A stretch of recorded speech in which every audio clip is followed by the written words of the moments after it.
एक नए insurance plan बीमा बचत प्लान के बारे में बताने वाला हूँ, जिसका प्लान नंबर है 916। तो ये एक ऐसा इंश्योरेंस प्लान है जिसमें आपको पॉलिसी के दौरान कुछ मनी बैक मिलता रहता है। साथ ही जब आपकी पॉलिसी की मैच्योरिटी होती है तो उस समय भी आपको अमाउंट मिल जाता है। तो आपने बैंक के एफडी के बारे में काफी बार सुना होगा। बैंक में जब भी आप एफडी कराते हैं तो उस समय आपको कुछ अमाउंट वहाँ पे देना होता है। वो अमाउंट आपको कुछ टाइम पीरियड के लिए देना होता है। जब आपका वो टाइम पीरियड पूरा हो जाता है तो उस समय आपको आपका पैसा विद इंटरेस्ट वहाँ पे मिल जाता है। ऐसा ही कुछ LIC के इस इंश्योरेंस प्लान में होता है। तो यहाँ पर LIC के इस इंश्योरेंस प्लान में आपको कुछ पैसा एक साथ जमा करना होगा। ये पैसा आपको कुछ टाइम पीरियड के लिए जमा करना होगा। जब आपका वो टाइम पीरियड पूरा हो जाता है तो उस समय आपका पैसा आपको विद लॉयल्टी एडिशन मिल जाता है। इसके साथ साथ LIC में 2 बेनिफिट और मिलते हैं। वो बेनिफिट ये है कि आपको पॉलिसी के दौरान यहाँ पर कुछ मनी बैक मिलता है,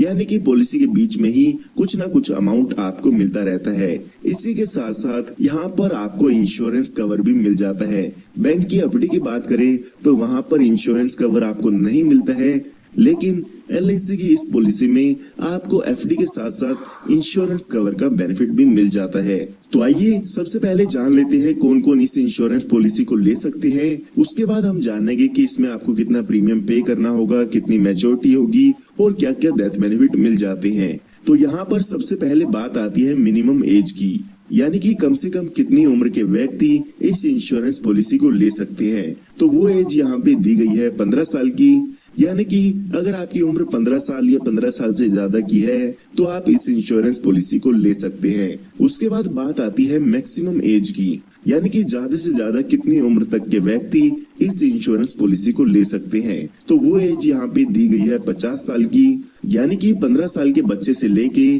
50 साल तक का व्यक्ति इस इंश्योरेंस पॉलिसी को ले सकता है। उसके बाद बात आती है पॉलिसी टर्म की, यानी कि जो ये आपका इंश्योरेंस प्लान है वो आप कितने साल के लिए ले सकते हैं। तो यहाँ पर LIC ने आपको 3 ऑप्शन दिए हैं।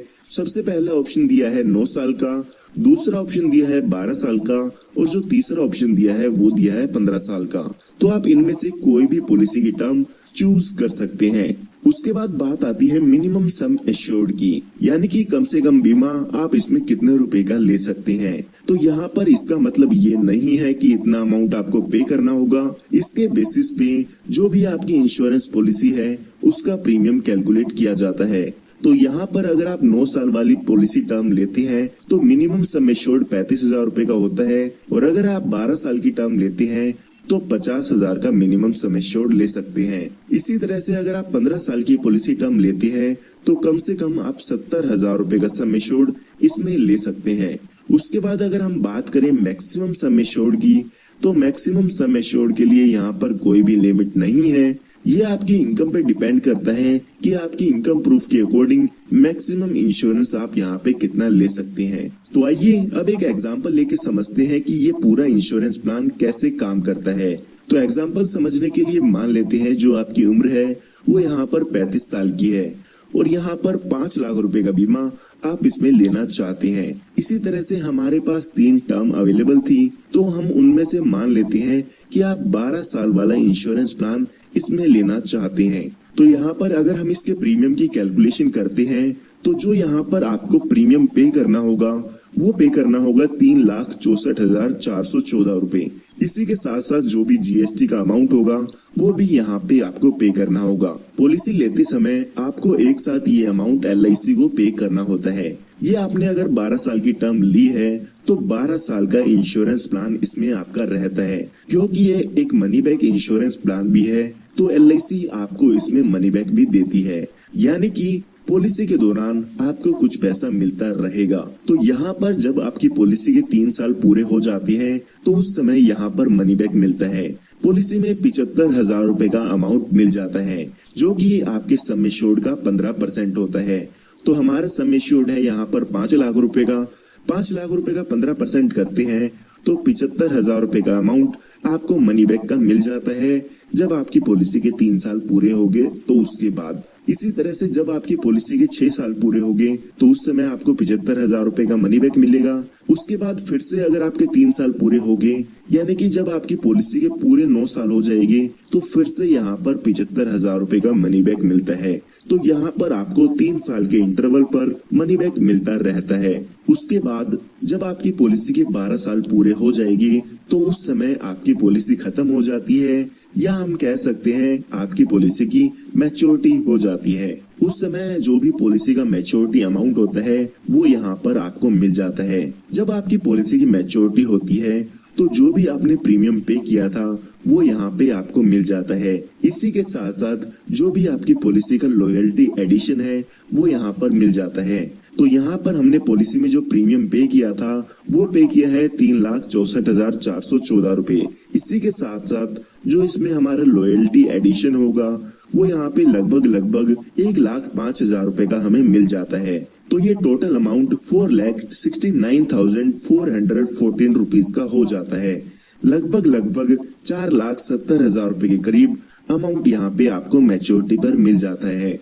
अगर हम इसके टोटल बेनिफिट देखते हैं तो यहाँ पर 2,25,000 रुपए का अमाउंट आपको पॉलिसी के दौरान मनी बैक पे मिल चुका है। इसी के साथ साथ 4,70,000 रुपए के करीब आपको यहाँ पर मैच्योरिटी पर मिल जाता है। तो ये टोटल अमाउंट आप देखते हैं तो 6,94,414 रुपए का अमाउंट इसमें आपको टोटल मिल जाता है। अगर हम टोटल पेमेंट की बात करें तो हमने यहाँ पर 3,64,414 रुपए का प्रीमियम इसमें पे किया था। इसी के साथ साथ जो भी जीएसटी का अमाउंट होगा वो भी यहाँ पे आपको पे करना होता है। ये हमने बात तब की है जब पॉलिसी होल्डर के साथ कोई भी दुर्घटना नहीं होती है। आइए अब एक एग्जांपल लेके समझते हैं कि अगर पॉलिसी होल्डर की डेथ हो जाती है तो उस केस में पॉलिसी होल्डर के नॉमिनी को क्या क्या बेनिफिट मिल जाते हैं। तो यहाँ पर पॉलिसी होल्डर की डेथ कभी भी हो जाती है तो यहाँ पर पॉलिसी होल्डर के नॉमिनी को डेथ बेनिफिट्स मिलते हैं। अगर पॉलिसी होल्डर की डेथ पॉलिसी की शुरुआती 5 साल में हुई है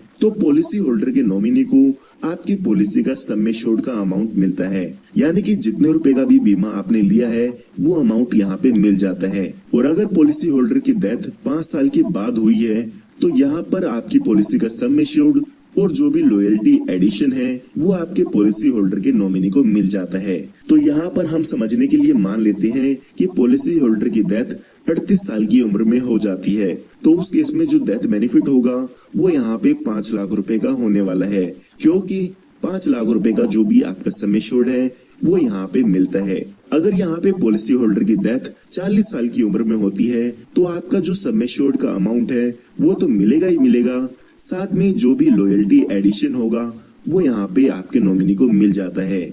जितने ज्यादा साल आपकी पॉलिसी चलती है उतना ज्यादा ही लॉयल्टी एडिशनल यहाँ पे आपको मिल जाता है। तो यहाँ पर लगभग 43,750 रुपए का लॉयल्टी एडिशन मिलेगा। तो ये आप टोटल देखते हैं तो 5,43,750 रुपए का डेथ बेनिफिट आपके नॉमिनी को मिल जाता है। ये डेथ बेनिफिट जब आपके पॉलिसी के नॉमिनी को मिल जाता है उसके बाद आपकी पॉलिसी खत्म हो जाती है, ना ही उसमें आपको कोई प्रीमियम की पेमेंट करनी होगी और ना ही उसमें आपको कोई पैसा मिलेगा। जब भी पॉलिसी होल्डर की डेथ होती है तभी आपकी पॉलिसी यहाँ पर खत्म हो जाती है। उसके बाद आप अपनी पॉलिसी में कुछ एडिशनल बेनिफिट भी ले सकते हैं जिसके लिए आपको कुछ एक्स्ट्रा प्रीमियम देना होगा।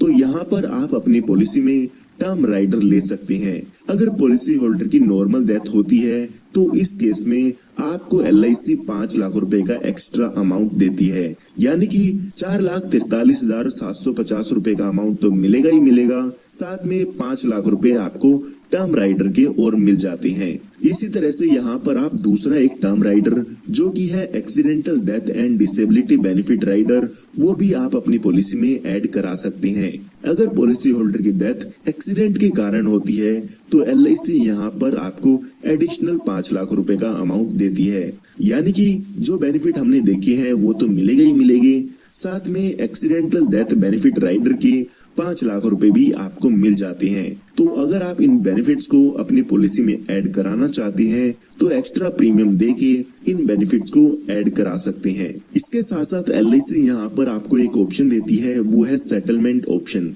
यहाँ पर LIC आपको कहती है कि जो भी आपको एक साथ पैसा मिलना है, चाहे पॉलिसी की मैच्योरिटी पर या पॉलिसी होल्डर की डेथ होने पर, जो भी आपको उस समय एक साथ पैसा मिलना है, उस पैसे को आप हमसे इंस्टॉलमेंट में ले सकते हैं, यानी कि उस पैसे को किस्तों में ले सकते हैं। LIC जो भी आपको इंस्टॉलमेंट में पैसा देगी उस पर आपको इंटरेस्ट भी देती है। LIC यहाँ पर कहती है कि जो भी आपको मैच्योरिटी पर पैसा मिलना है, आप उस पैसे को 5, 10 या 15 साल की किस्तों में ले सकते हैं। अगर आप इनको किस्तों में लेना चाहते हैं तो पॉलिसी खत्म होने से 3 महीने पहले आपको LIC को बताना होगा कि आप इस पैसे को इंस्टॉलमेंट में लेना चाहते हैं। इसी तरह से जो भी पॉलिसी के डेथ बेनिफिट्स होते हैं उनको भी आप इंस्टॉलमेंट में ले सकते हैं। पॉलिसी होल्डर को पॉलिसी के दौरान बताना होगा कि उसकी डेथ होने के बाद ये जो अमाउंट होगा वो उसके नॉमिनी को इंस्टॉलमेंट में मिले या एक साथ मिले। तो अगर आप इस पॉलिसी के बेनिफिट को अपनी पॉलिसी में लेना चाहते हैं तो आप ले सकते हैं। LIC यहाँ पर उसके बाद आपको कुछ एडिशनल बेनिफिट भी देती है। यहाँ पर LIC ने आपको कुछ एडिशनल राइडर दिए हैं जो कि आप एक्स्ट्रा प्रीमियम पे करके ले सकते हैं। तो जैसे कि मैंने आपको बताया, आप अपनी पॉलिसी में accidental death and disability benefit rider ले सकते हैं। आप इनको एक्स्ट्रा प्रीमियम देके अपनी पॉलिसी में ऐड करा सकते हैं। इसी के साथ साथ LIC यहाँ पर आपको लोन की फैसिलिटी भी देती है। आप अपनी पॉलिसी के शुरू होने के 1 साल बाद अपनी पॉलिसी पर लोन ले सकते हैं।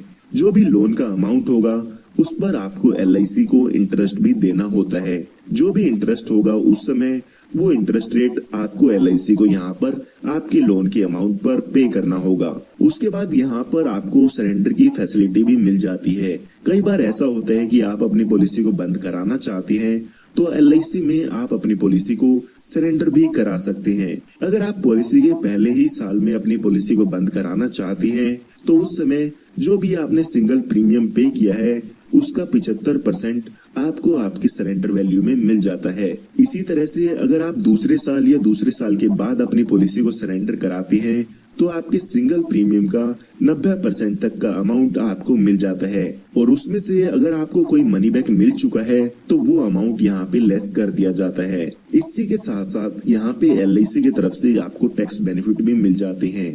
तो जो भी इनकम टैक्स की रिटर्न फाइल करते हैं वो इसमें प्रीमियम की डिडक्शन ले सकते हैं। जो भी इनकम टैक्स रूल्स होंगे उसके हिसाब से आप इसके प्रीमियम की डिडक्शन ले सकते हैं। उसके बाद बात करते हैं मैच्योरिटी की। तो यहाँ पर जो भी आपकी पॉलिसी पर मैच्योरिटी अमाउंट मिलता है वो यहाँ पर टैक्सेबल होता है। उस पर आपको इनकम टैक्स के हिसाब से आपको टैक्स देना होगा। उसके बाद बात आती है डेथ क्लेम की। तो यहाँ पर डेथ क्लेम पर आपको कोई भी टैक्स नहीं देना होगा। इनकम टैक्स के 1010D में आपको यहाँ पे एग्जम्प्ट कर दिया गया है। आपको डेथ क्लेम के पैसे पर कोई भी टैक्स नहीं देना होगा। तो यहाँ पर हमने बात कर ली है LIC के प्लान बीमा बचत प्लान नंबर 916 की। इसी के साथ साथ आप पॉलिसी टर्म 9 साल की और पॉलिसी टर्म 15 साल के बारे में भी जानना चाहते हैं कि उसका एग्जाम्पल कैसे होगा, तो आप कमेंट में बता सकते हैं। मैं जल्दी से जल्दी पॉलिसी टर्म 9 साल की और पॉलिसी टर्म 15 साल के लिए भी आपके लिए नई वीडियो लेके आऊंगा। उम्मीद करता हूँ आपको ये वीडियो पसंद आई होगी। पसंद आई हो तो इस वीडियो को लाइक जरूर कीजिएगा, और आप ऐसे ही वीडियोस चाहते हैं तो हमारे चैनल को सब्सक्राइब कर सकते हैं ताकि इस तरह की लेटेस्ट वीडियोस आप सभी को फ्री में मिलती रहे।